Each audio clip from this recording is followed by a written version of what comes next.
Bom dia, hoje é dia 8 de dezembro de 2023, mais uma sexta-feira aqui na Faria Lima e começamos mais uma vez o nosso Oriz Podcast Macro. Ao meu lado, Marcos Demarque. Tudo bem, Marcão? Tudo bom, Cavalo? Tudo ótimo para você, né? O seu time foi campeão brasileiro, já o meu foi rebaixado, então não estou tão feliz assim, mas vamos concentrar aí no bom humor aí recente dos mercados e esquecer do futebol, no meu caso, né? Hoje nós tivemos a divulgação há cerca de 1h30, 2 horas atrás do famoso payroll, né? O relatório do mercado de trabalho nos Estados Unidos. E o que é interessante é que o contexto dos últimos dados divulgados com relação à economia americana estavam dando lá ali um viés um pouco mais negativo, né, do ponto de vista de desaceleração da atividade econômica e ao longo dessa semana, inclusive, pesou o próprio comportamento do petróleo, né, o preço do petróleo em queda, com aí sinais, né, de atividade econômica global mais fraca, e isso até tem repercussão, né, do ponto de vista do Brasil, pelo peso que agora temos aí do petróleo, Petrobras e tudo mais, né?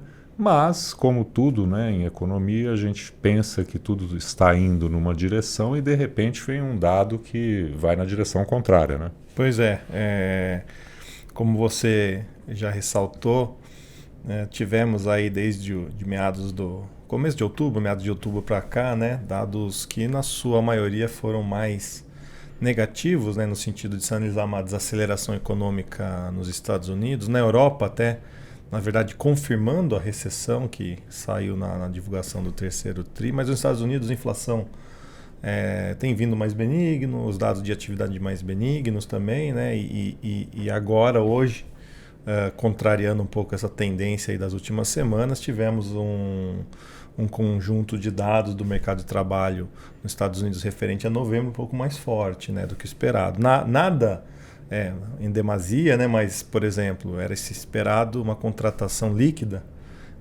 de 185 mil pessoas em novembro, veio 199, né, então pouco mais forte. Pouco né? mais forte, mas quando a gente olha, por exemplo, as revisões dos meses anteriores, foi uma revisão líquida de 35 mil empregos a menos, né? Então, se a gente soma tudo, acabou ficando um pouquinho mais fraco. Se a gente olhar a média móvel de 3 meses, né, que é para suavizar esses vai e vens aí que acontecem, subiu de 192 mil para 204 mil, uma aceleração relativamente pequena, né?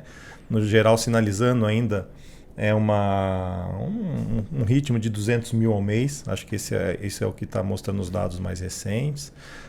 Mas também, né, acho que talvez até mais significativo, né, que é o dado das contratações, foi a taxa de desemprego, que vinha, né, nos meses mais recentes numa tendência de leve alta, chegou a 3,9% em outubro, e agora no dado de novembro caiu para 3,7%. Esse 4% está difícil de chegar, né? Tanta alta de juros e não conseguimos sair ali do patamar de 3,5%, mais ou menos. Pois mas no final das contas são movimentos muito pequenos que a gente... se a gente olhar no detalhe nos últimos meses, são variações que estão ali na segunda casa decimal. Então, eu acho que no final das contas, o que a gente está vendo, né, é um quadro de desaceleração ordenada da economia americana. Acho que para mim isso é o pano de fundo importante para os ativos, porque se, por exemplo, a gente tem um desemprego indo para cima de 4%, né, essa marca que você disse aí, de maneira um pouco mais rápida, o mercado já vai começar a levantar a possibilidade de uma recessão ano que vem. Então, por enquanto, acho que o que a gente continua vendo é uma desaceleração ordenada, com uma inflação que vai aos poucos convergindo para a meta. A velocidade não é aquela que o Banco Central americano deseja, né, ou desejaria, né, mas o fato é que está ordenado. Acho que essa é a principal notícia. E até mesmo a parte salarial, que também foi divulgada hoje, né, mostra, né, uma consistente desaceleração dos ganhos salariais. Então, acho que para mim esse é o resumo da ópera, uma desaceleração ordenada, com a inflação caindo aos poucos, nada nada que deixe muito feliz o Banco Central, mas também não vai fazer com que ele mova a bússola dele que ele tem sinalizado aí nos últimos dias. E é interessante olhar isso à luz, o último dado mais relevante, né?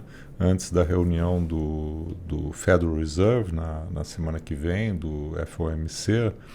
E comentam então um pouco o que a gente pode esperar dessa reunião à luz desse dado, mas como acho que, enfim, há um consenso muito claro, né, de manutenção, o que poderia vir a mais na comunicação do Fed e já olhando também para 24, como que está essa precificação aí do mercado vis-à-vis esse conjunto de dados aí que no período recente foi mais na direção, né, de moderação da atividade lá? Cabal, acredito que, como você disse, o Fed não tem nenhum grande motivo para mudar muito o tom do seu comunicado frente ao comunicado anterior e frente ao que o próprio presidente da instituição vem dizendo aí nas últimas aparições.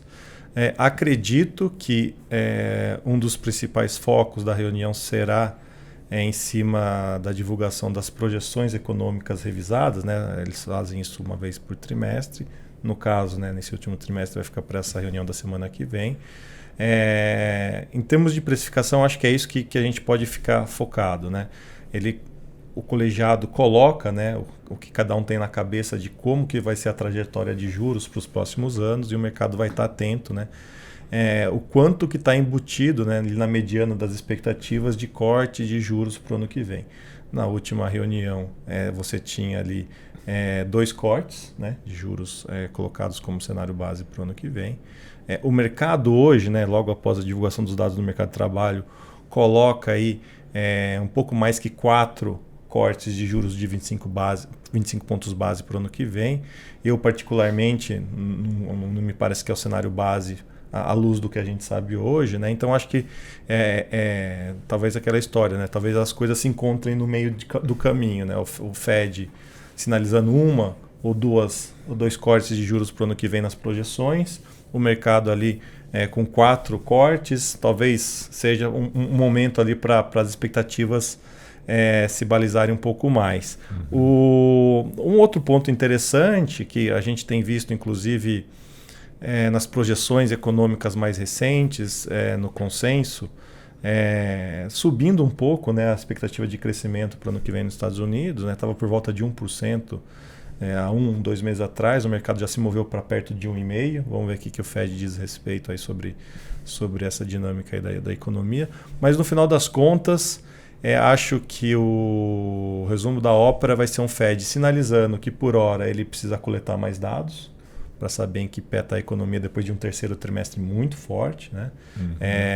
Acho que ainda não deu tempo, por exemplo, de capturar muito do que foi ou está sendo nessa época de feriados, né? Fim de ano, Natal, Thanksgiving, né? Que você tem uma boa parte das vendas de bens acontecendo nessa época do ano, né? Então acho que é um período mais de coleta de dados, né? E talvez o Fed esfriar um pouco essas expectativas de que em março ele possa vir a estar começando a reduzir os juros aí. Acho que para mim é um pouco exagerada essa visão que o mercado vem colocando no preço dos juros nesse momento. E ao mesmo tempo a gente observa aí já, né, decorrida aí pouco mais em torno de uma semana aí do mês de dezembro, que a gente deixou de ter aquela performance mais otimista das moedas emergentes, né? A gente viu aí o real, né, mesmo se apreciando muito aí no período recente, devolvendo um pouco. Isso está mais ou menos em linha com os demais emergentes? Sim, eu sempre gosto de me referenciar um pouco a moeda brasileira com os nossos países aqui ao redor, né? Chile, Colômbia, México, né? Países da América Latina. E quando a gente faz essa contraposição, a moeda brasileira está muito alinhada, né, com o comportamento das demais moedas aqui da região. E acho que vale lembrar, né, Caval, assim, por mais que a gente de fato veja um Fed que não vá mais subir os juros, né?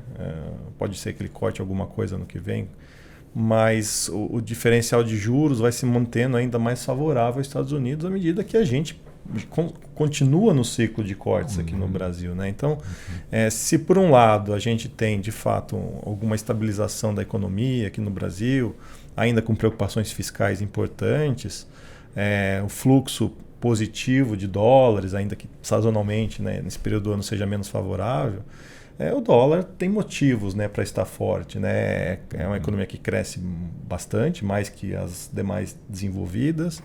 Os juros está historicamente em patamar elevado, né? Acreditar aí que o real vai ter uma valorização muito expressiva diante dessa conjuntura externa não me parece ser o cenário base. Ficar aí por volta de 4,80, 4,90, em alguns momentos para lá, um pouquinho para cá, mas não me parece que deve fugir muito disso aí no curto prazo.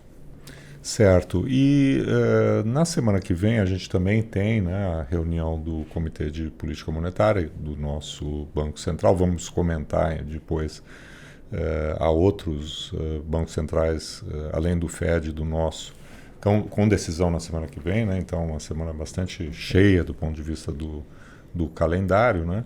Aqui também a expectativa é de, vamos dizer, manutenção, né, do plano de voo, mais uma queda de 50 pontos base, né, na Selic, né, com a discussão, nesse caso, sendo mais do ponto de vista do comunicado, né, se há quem diga que o BC ou o Copom poderia já sair um pouco daquela sinalização de quedas de 50 nas reuniões futuras, ser um pouco mais data dependent.